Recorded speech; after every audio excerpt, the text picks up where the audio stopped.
Today I'm going to show you how to make this beautiful snowflake flip card with a couple of the little intricacies that are involved with this card. The first thing is I'm going to cut the snowflake pattern and make the flip portion of the card, and then I'm going to cut out an additional snowflake out of just a piece of plain Whisper white cardstock and attach that to the inside. So let's get started. So I have a piece of All Is Calm designer paper, and I am going to put just a dab of snail on this to hold this in place while it cuts. There's a couple of different ways to use these thinlits if you haven't used them before, but what I like to do is, if you want just a regular flip card such as this, you just line the paper up like this, and then this particular cutting blade along the back will cut the paper there, so you'll get the shorter version of the card.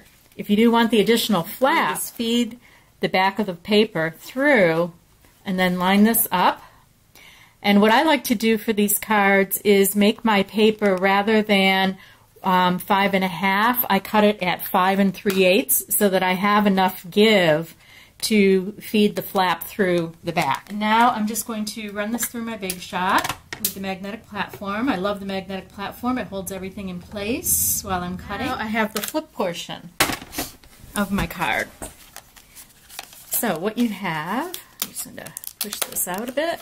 So I have the flip portion of my card. This back line is for the back of the card. That actually creates a score line that you can use to make that one little flap. So I fold that flap in. I'm going to punch out my snowflake portion, and you can see that there's some very faint score lines there.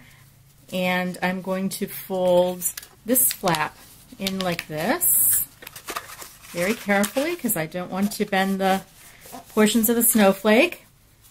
And then this top flap is going to be folded back like this. So then what I did was, because I very loosely adhered this designer paper, I went back and I very carefully added some snail to these layers so that my layers will stick on the card. So the next piece that we're going to do, I'm going to show you how to cut the snowflake, just the snowflake, out of the white. This is a piece of 4 by 3 3/4 inch Whisper white cardstock with my magnetic platform under the snowflake piece.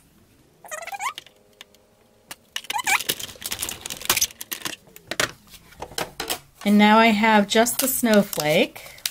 Once again, I have flipped this die around, and I'm lining up the grooves of the snowflake to cut the other portion of the snowflake.